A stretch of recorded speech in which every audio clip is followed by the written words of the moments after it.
વલસાડ તાલુકામાં મોડી રાતે શરૂ થયેલા વરસાદને પગલે શહેરી તથા ગ્રામ્ય વિસ્તારોમાં પાણી ભરાયા। વલસાડ તાલુકાના 15 જેટલા રસ્તાઓ બંધ કરાયા।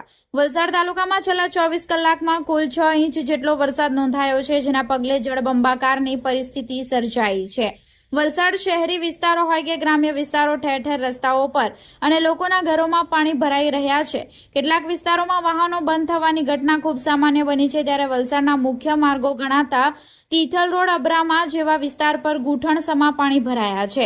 આ સહિત વલસાડના મોગરાવાડી, ચીપવાડ, ગન્નાડામાં વાહનોની અવરજવર બંધ થઈ છે। જો કે પહેલા જ વરસાદે તંત્રની પ્રી મોન્સૂનની કામગીરીની પોલ ખોલી નાખી છે તેવું સ્પષ્ટપણે દેખાઈ આવ્યું છે।